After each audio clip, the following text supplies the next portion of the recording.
Welcome to Discover You Radio's Discussions, the show where music meets legacy. Each episode, we spotlight an artist's song, giving you a quick glimpse into its story before playing the track.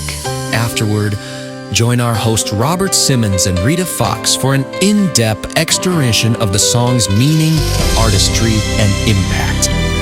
But the conversation doesn't stop there. Dakota Freeman and Loring Miller take over with an intense debate unpacking the song's themes and its place in the artist's journey. Together, we're not just celebrating music, we're building legacies. This show is proudly sponsored by Counterpoint Publishing and is directed and produced under the expert guidance of Will Stenner. Tune in and listen as we turn today's artists into Discover You Radio's legends. This is the brief on They Call It Security. So what we're diving into here is this really gritty narrative coming from the lyrics of a song. It paints this picture of a night watchman's life at a decaying warehouse on the Jersey side of the Hudson, a place where peeling paint and just, danger are lurking around every corner. Okay, so first, what is this job really about? Well, the story makes it clear. This isn't just about observation, it's about survival. The narrator literally says he was hired as muscle in a forgotten land. So the job becomes less about guarding property and more about playing a dangerous game of roulette with the shadows. Second, that vague threat of violence, it becomes a grim reality. The narrative builds all this tension as the guard walks up to the old cart shack, a place he learned to dread. And inside, he finds a man named Jimmy Bowe, stone cold dead, which really just solidifies the lethal stakes of the job. And finally, you see this huge divide between the owners and the guard. The owners, they look at this fool's paradise and decide it's worth the price to roll the dice. But the guard sees it totally differently. For him, this isn't security. It's a long dance with the pale moonlight, just waiting for the morning sun. So this watch in the night ends up being less about keeping things safe and more about just surviving the ghosts and the rust of the riverside. Coming up next, we're going into a deep dive with your hosts, Robert Simmons and Rita Fox. After a word from one of our sponsors, don't go away.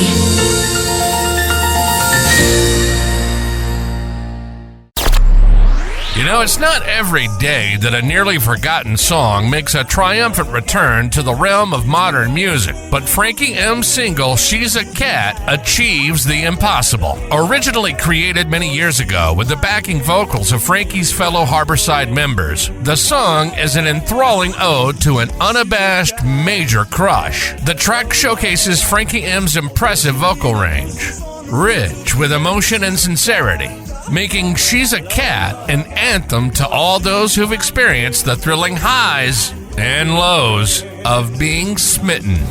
With a catchy lyric like She's my favorite feline furry friend, it's no surprise that listeners find themselves humming to the tune long after the music has stopped playing. The song's blend of top 40, crooner, and adult contemporary elements creates a vibrant and memorable soundscape. The instrumentation is balanced and dynamic, seamlessly weaving between sultry, moody verses and up-tempo, infectious choruses. The production quality of She's a Cat is superb, resulting in an incredibly polished and modern sound that still retains the charm of its original creation. While the song harkens back to Frankie M's history as a founding member of Harborside, it also stands on its own as a testament to his enduring musical prowess. She's a Cat seamlessly merges nostalgia and contemporary appeal, and its lyrics exude a playful, flirty vibe that will undoubtedly resonate with anyone who's ever navigated the treacherous waters of romance. The song's composition, melody, and heartfelt execution leave listeners with an undeniably warm and fuzzy feeling, a testament to Frankie M's ability to capture the essence of infatuation in a delightful and relatable way. It's no wonder that She's a Cat comes highly requested on Discover You Radio and has become a must-add to any Spotify playlist curator. The song speaks to an almost universal experience and does so with flawless execution and a refreshing honesty. In conclusion, Frankie M's She's a Cat is the epitome of a hidden gem, a beautifully crafted and emotional single that absolutely deserves its moment in the spotlight.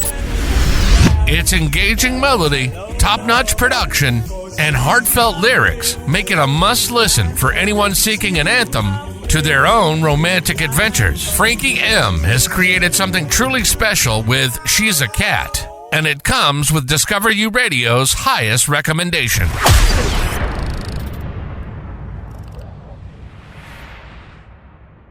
Hello and welcome back. I'm Robert Simmons, and you are listening to Discover You Radio's discussions.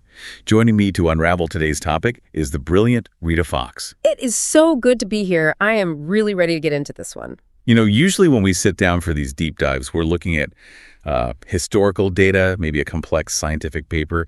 But today, I am vibrating with a different kind of excitement. We're doing something a little unusual. We are. We're looking at a piece of narrative work by an artist named Frankie M. And specifically, we're analyzing a text. It's both audio and lyrics called They Call It Security. And I have to say, right off the bat, calling this a song just feels like a massive understatement. Oh, completely. I've been living with this source material for a few days, and it reads less like a song and more like, I don't know, a noir screenplay that's been boiled down to its absolute essence. I 100% agree. It is cinematic. It's gritty. It has this texture to it that you can almost feel. If I were a critic handing out ratings just for atmospheric storytelling, this is getting a 5-star review from me. No question. And that 5-star quality, it really comes from the density of the imagery. I mean, Frankie M isn't just telling us a story. He's building an entire world in very, very few lines. So that's our mission today. We're going to unpack that world. Right. We're going to deconstruct the setting, analyze the protagonist, look at the central mystery with this character, Jimmy Bo, and then we have to talk about this haunting metaphor of the pale moonlight. Okay, so let's jump right in. Because the first thing that hits you isn't a person, it's the place. Yes. The text opens with this very deliberate setting. Down by the Hudson on the Jersey side stands a mega warehouse where secrets hide. That gives you so much context immediately. You're not in the shiny part of Manhattan. No. You're on the industrial fringe, the Jersey side. It sort of implies you're looking at the city, maybe seeing the lights, but you are not a part of it. You're on the periphery. And this isn't some modern automated fulfillment center, is it? Oh, far from it. The sensory details are just so tactile and, well, unpleasant. The text mentions peeling paint and says the air is cold and damp. And then there's this lighting cue that I just love. The flickering lamp. Just another night beneath a flickering lamp. I mean, that detail does so much heavy lifting here, doesn't it? It really does. It's not just mood. It tells you that nobody cares enough to fix it. It signals neglect, abandonment. Exactly. It's dying and no one's paying attention. Which is why later in the text, it's described as a forgotten land and a dead-end street. I mean, think about the psychology of working in a place like that. If the land is forgotten, then the people in it probably feel forgotten too. Right. It creates this kind of suspension of normal rules. If you're on a dead-end street in a forgotten land, help is not coming. You're on your own. There's a line that really stood out to me here. The riverside warehouse of shadow and rust. Shadow and rust. I mean, that's such a potent combination. Rust is, it's slow decay. It's what happens when things aren't cared for. And shadows, that's where things hide. So before we even meet a person, the environment itself is hostile. It's an antagonist. Absolutely. Cold, damp, rusting, and hiding things. So against this backdrop, we get our protagonist. Who is telling us this story? Well, this is where it gets fascinating. The narrator introduces himself with a term that it just strips away any dignity. He calls himself hired muscle. That is a loaded term. Mm-hmm. Security officer implies a career, maybe a uniform. Hired muscle is just your tool, your meat. Exactly. And listen to how he phrases it. He says, they hired some muscle, put a gun in my hand to guard the shadows. Put a gun in my hand. That's so passive, isn't it? It's not, I chose to carry a gun. No, it's like he has no agency. He's just an instrument for the owners, like a gate or a lock, except he breathes. And his job description is not checking badges. No, not at all. He says the job involves muggings and bodies. He calls it a hell of a beat. Muggings and bodies. I mean, wow. We went from peeling paint to dead bodies in about 4 lines. Things escalate quickly. This isn't about guarding inventory. It's about surviving a war zone. He explicitly calls the job a dangerous game of Russian roulette. Which is pure chance. It's not about skill or being smart. It's just spinning the cylinder and hoping. And that fatalism just creates this incredible tension. He says, every shadow's a suspect, every sound is a threat. That is the mindset of a soldier, not a night watchman. It's so intense. And just when you think it's just a general vibe of danger, He hits us with a specific incident, a name. This is the part that really hooked me. We're talking about the Jimmy Bo incident. Yeah. Let's talk about Jimmy Bo. The narrator mentions a specific spot, the old cart shack. A place he says you learn to dread. And why do you learn to dread a cart shack? Because that's where they found Jimmy Bo stone cold dead. That rhyme, dread, dead. It just lands like a hammer. But here's the twist, and this is where the writing is just so smart. The description of Jimmy Bo. Exactly. The text says his killing days were through. That line does so much work. His killing days. That tells you Jimmy Bo wasn't some innocent victim. He was a predator himself, maybe a hitman, a violent criminal. So a predator who became the prey. Precisely. In this forgotten land, even the killers get killed. It completely subverts the idea that being tough is enough to keep you safe. Jimmy Bo was a killer, and he ended up dead in a cart shack. And the narrator isn't really mourning him. He says Jimmy is lying there silent for me and for you. It's almost a grim sense of relief, right? Or at least an acknowledgement of the cycle of violence. He lived by the gun, died by the gun. And the narrator, who also has a gun in his hand, is probably looking at Jimmy Bo and seeing a version of his own future. That's the Russian roulette coming back around. Today the bullet found Jimmy. Tomorrow, who knows? Which brings us perfectly to the core metaphor of the whole piece. The title is, they call it security. But the narrator, he keeps correcting that. He does. This is the chorus, the refrain that anchors the whole narrative. They call it security, a watch in the night, but it's just a long dance with the pale moonlight. A long dance with the pale moonlight. That's so poetic. It's beautiful, but also terrifying. It's deeply ironic. Security implies safety, control.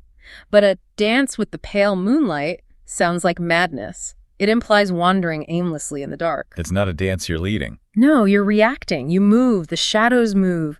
Your partner is the moonlight, this cold, indifferent spotlight on a crime scene. And what happens during this dance? He says he's finding ghosts in the quiet, sins in the dust. Sins in the dust.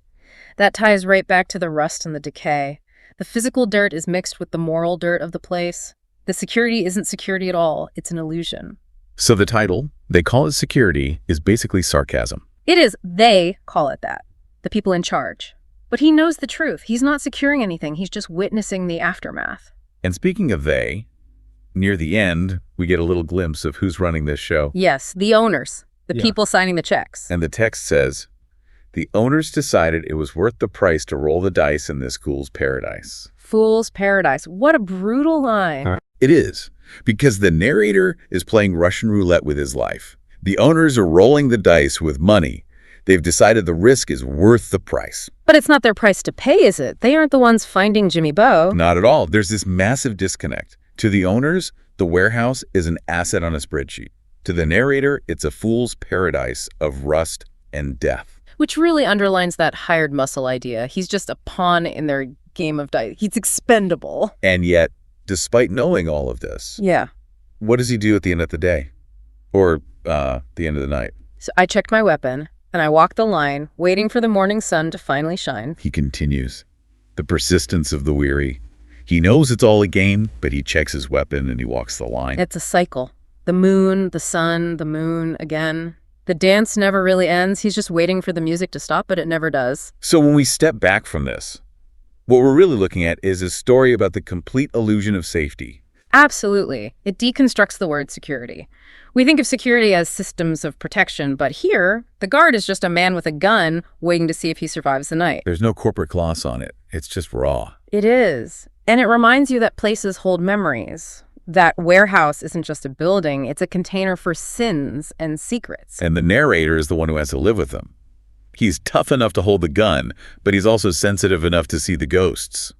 A lesser storyteller would have just made him a tough guy, but Frankie M made him a philosopher of the shadows. A philosopher of the shadows. I love that. You know, going back to the beginning, I said this deserves a 5-star review, and after unpacking all this, I am absolutely doubling down on that. I completely agree. It is so efficient, so evocative. It does in a few verses what some novels can't do in 300 pages. It really does. It leaves you with that lingering sense of dread and that haunting image of the pale moonlight. It's not romantic. It's cold, indifferent. It's the spotlight on a tragedy. Right. And you'll never look at one of those old industrial buildings the same way again.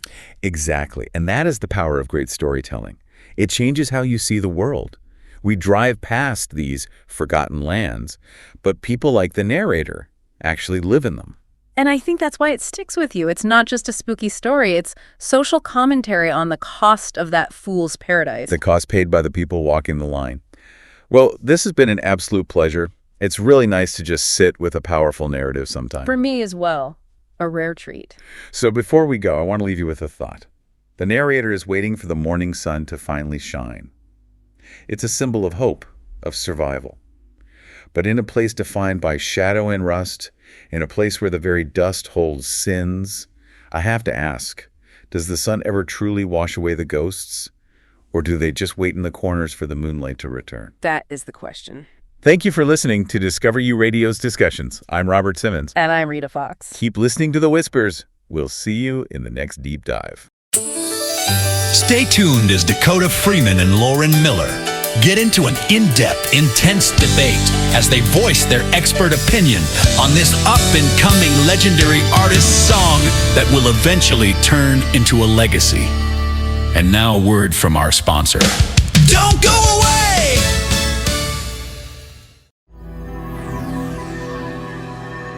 Coming soon is a collection of micro-stories. Some fictional, and some not so fictional. Events of an ordinary life. Written by the master of micro-stories, Frank Conrad Musumisi.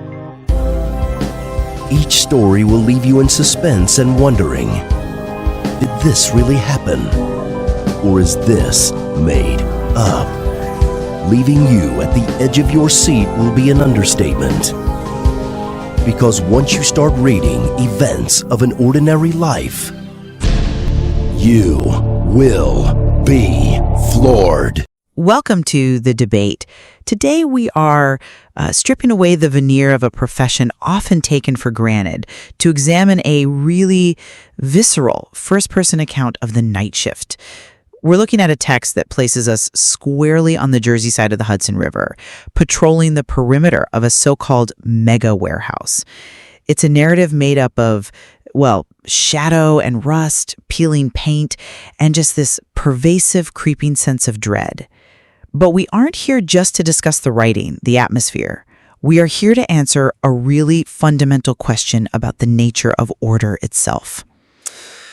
It is. It's a text that reads less like a job description and more like a dispatch from the edge of the world. It really paints a picture of a forgotten land where the infrastructure is failing and the human element, the guard, is the only thing standing between that warehouse and, total entropy. And that brings us right to the poor tension we need to dissect. Does this text describe a functional role of protection? Actual, tangible security? Or is it describing something else? A futile existential ritual of just witnessing decay? My stance is pretty clear. The text is a harsh critique of what I'd call security theory. I'm going to argue that the role described is purely performative and ultimately completely futile. The text provides explicit evidence that security is just a misnomer for what's actually a game of Russian roulette, a passive observation of sins in the dust that have already been committed. And I'm going to take the opposing view. I argue that the text actually demonstrates the profound necessity of vigilance in a system that's collapsing. The guard's commitment to walking the line, to checking the weapon, it constitutes the only imposition of order in a completely chaotic environment. Despite the setting, the hostility of it, the act of the watch, the refusal to look away, is a critical function of containment. The guard isn't there to save the world, no. He's there to maintain the boundary of reality in a place where every shadow's a suspect. Okay, so let's get right into the evidence, specifically how the narrator frames his own existence. I want to start with that opening atmosphere because it sets the stage perfectly for my argument about futility. The text begins with sensory decay. The paint is peeling, the air is cold and damp. We're immediately told this is a place where secrets hide, but the line that, for me, dismantles the entire concept of the job is that recurring refrain. They call it security, but it's just a long dance with the pale moonlight. It is a poetic refrain, sure, but you view it as an admission of defeat. I see it as an admission of fraud. Look at the linguistic structure there. They call it security. That's the external label, right? The corporate fiction, the line item on a budget. But it's just a long dance.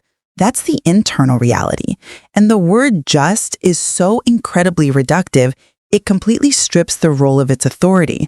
If you're dancing with the moonlight, you are not hardening a target. You are not deterring a dedicated adversary. You are, well, you're engaging in a performance. The setting is a dead-end street, which I see as the central metaphor for the job itself. It goes nowhere. The muggings and bodies mentioned later aren't things he prevents. They are simply the background radiation of his beat. He's cataloging the collapse, not arresting it. I think you're making a bit of a category error here.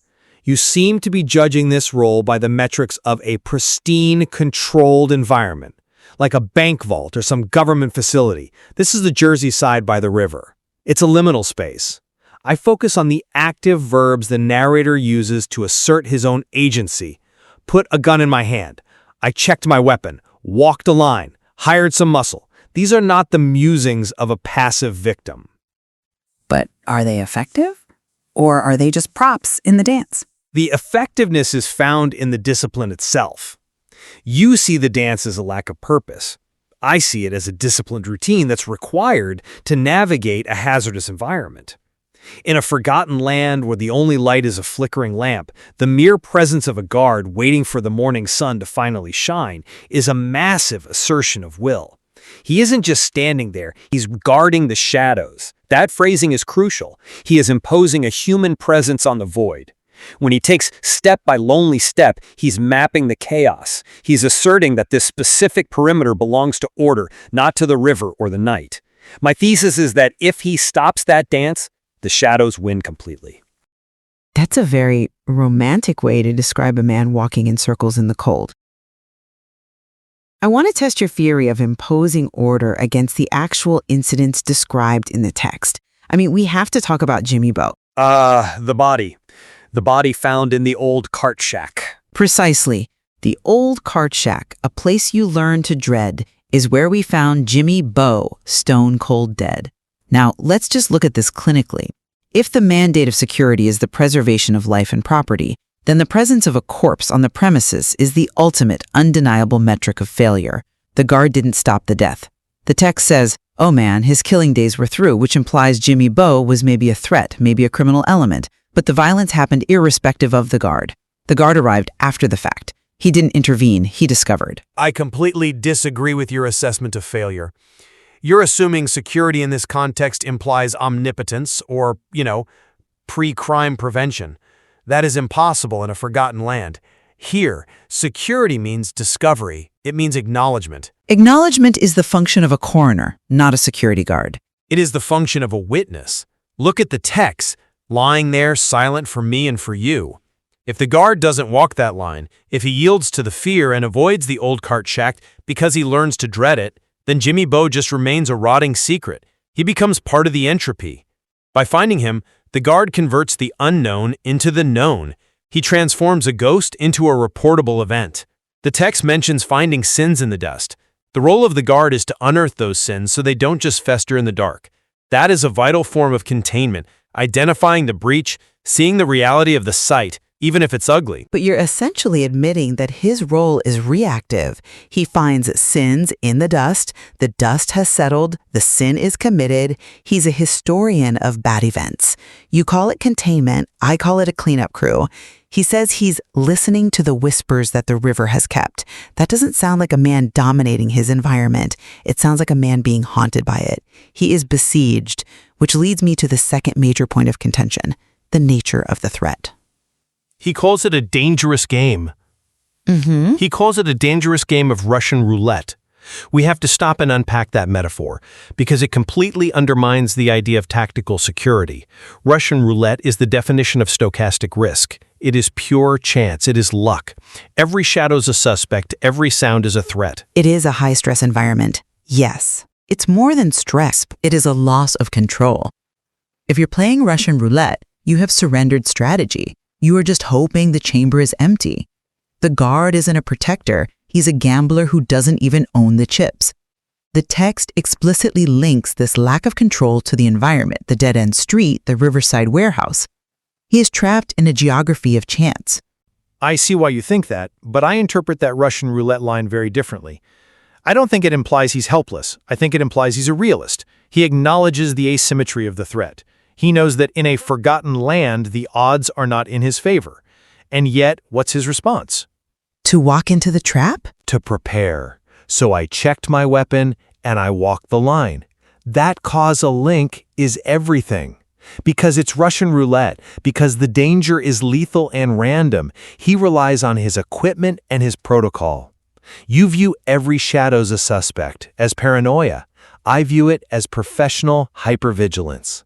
He is attuned to the environment. He's listening to the whispers. He isn't ignoring the danger, he's engaging with it. The gun in my hand isn't some magic talisman that stops the roulette wheel, but it is the tool that allows him to sit at the table. But why is he even at the table? This brings us to the economic reality that hangs over this entire text. We can't ignore the owners. The owners decided it was worth the price. To roll the dice in this fool's paradise. This is the most damning indictment of the whole situation. The system is cynical to its core. The owners are not paying for protection of valuable assets. The warehouse is just shadow and rust. They're paying for a scapegoat. They are rolling the dice. And the guard is the stake. He's hired muscle for a depreciating asset. He's risking his life in a fool's paradise to protect what? Peeling paint? The damp air? The value proposition is zero. I think you're stripping the guard of his agency by focusing only on the owner's cynicism. Yes, the owners are calculating. They're distant. They view it as a financial gamble. But that does not invalidate the guard's lived reality or his duty. It makes him a victim of their calculation. Or it makes him the moral superior. The owners are playing a game of finance. The guard is playing a game of existence. The fact that they hired muscle proves that the territory, the mega warehouse, has some intrinsic value to them, even if it's just holding ground down by the Hudson. But for the guard, the value isn't on a balance sheet. The value is in the watch itself. You are assigning nobility to exploitation. He calls it a hell of a beat. That doesn't sound like a man finding moral superiority. That sounds like a man realizing he's been sold down the river, literally. He's the one facing the muggings and bodies. The owners are presumably safe in their beds. He is the one waiting for the morning sun because he knows the night is trying to kill him. And yet, he stays. He walks the perimeter. He translates that cold economic transaction into a warm, human action of defense. He creates a boundary. Even in a fool's paradise, someone has to stand at the gate. If he leaves, the shadows consume the place entirely. Well, perhaps it should be consumed. If the only thing left is rust and ghosts, maybe the dance is just delaying the inevitable. And this brings me back to that central metaphor, the symbolism of the moonlight dance. Just another long dance with the pale moonlight. Right. You dismissed my earlier point, but I want to press on the cyclical nature of a dance. A dance implies movement without a destination. You spin, you step, and you end up exactly where you started. The sun comes up, he goes home. He comes back, and the paint is peeling just the same. The dead-end street is still a dead end. There is no progress here. There is no victory. He isn't fixing the forgotten land. He is just inhabiting it. The pale moonlight offers no clarity. It's deceptive illumination. He is working in a half-light, engaging in a futile loop of behavior. I strongly disagree that the cycle implies futility. You're looking for linear progress, fixing the paint, gentrifying the neighborhood. That is not the job. The job is maintenance of the status quo against the forces of destruction.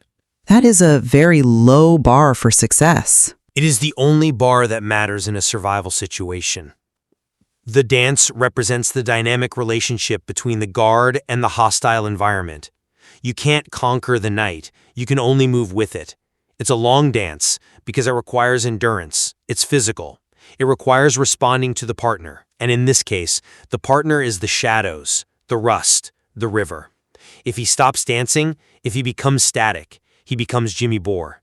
He becomes a fixture of the decay. So the security is just self-preservation? He dances so he doesn't die? It is self-preservation extended to the perimeter he is paid to hold. The pale moonlight is the only light they have until the morning sun arrives. He is the keeper of that light. The text mentions the flickering lamp. In a world of darkness, keeping the dance going, keeping that lamp flickering until dawn, that is the ultimate victory. He ensures the warehouse survives the night. But does it survive, or does it just continue to rot? Sins in the dust suggests the accumulation of history. The dust is piling up. The sins are piling up. He isn't sweeping them away. He is just stepping over them. He takes step by lonely step. That loneliness is the price of the order he provides. He is the consciousness in the forgotten land. Without him, there's no one to observe the sins, no one to dread the cart shack.